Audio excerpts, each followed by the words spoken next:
go on to the second tip. Let's see. What to take and when. What does that mean? Okay, so this comes down to your race day nutrition plan. You need to think about it and you need to decide what it is you're going to race on. And this is something that you've also been training on. So you need to you need to decide what brand it is that you like, whether it's GU or Powerbar or Hammer or any one of those brands. What do you like? It is a personal preference. Some of them, they're all good at different things. Some of them have more longer acting sugar, some are more short acting, some are a combination of both. I recently did a long race. I raced on GU. Some of my friends or other athletes that I train with race on a number of the other brands, Hammer, Powerbar. So it's personal preference? It is personal preference. I definitely find that some brands are better suited to me than what other brands are. So coming back to your advice to the newbies doing the race for the first time, I think on your bike you want to have two large water bottles of an energy drink. So let's say it's GU Brew or Powerbar Isomaks. Probably 4 to 5 energy gels. And then you could also include a bar or some chews for later on in the race. And when you start, we can talk about the sort of lead up in terms of building your glycogen stores coming into the race. But you probably start with the first nutrition is 15 minutes before the gun goes off. And then once you've settled down half an hour into the race, you can start sipping on your drink and start taking your gels. But not before half an hour? No, your adrenaline is surging and you're jockeying for position and your nerves are up. So once you've settled down, and then you can start your eating. But you do need to take something, I would take something 15 minutes before race. Okay.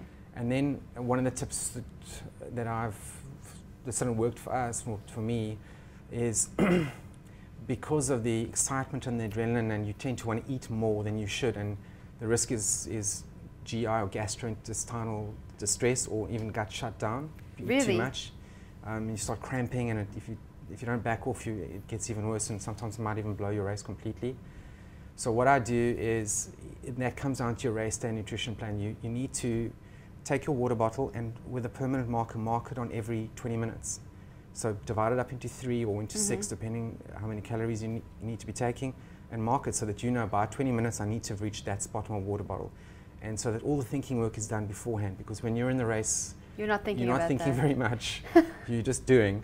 And you've got maybe even an alarm on your watch. You can set it and you take your gels, you take your bar, and you know on your bottle, because you've marked it, how much you need to be drinking by when. So for the rookies out there, how do you space out when you're going to eat when? So generally I work on a 45-minute interval. So if you're starting the race, if you've taken your gel 15 minutes before, and then half an hour afterwards, that's the first 45-minute window. And then basically you're eating 45-minute intervals after that. So it's either your gels or then your bars later on. So after 3 hours, typically a rookie might be aiming at 4 or 5 hours.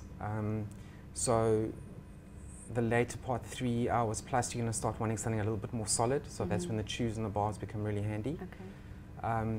So you're drinking throughout, and you are taking the bars and the gels every 45.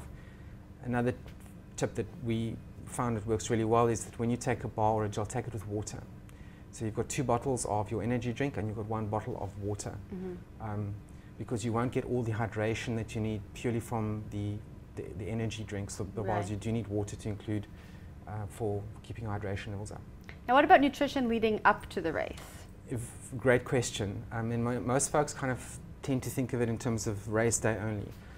Really, your race day nutrition starts the night before. So that's when you need to be eating some good quality carbohydrates, something like potatoes or even rice. Normally they have pasta parties, which are great. That sounds delicious.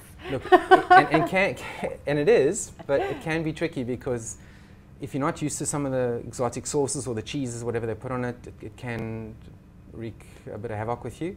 But don't overdo it. Have your carbohydrates, and with your protein, I'd rather err on the side of chicken or fish rather than some of the red meats, which are more difficult to digest. Then for breakfast, you need 2 breakfasts. So the one is 2 to 3 hours before the time.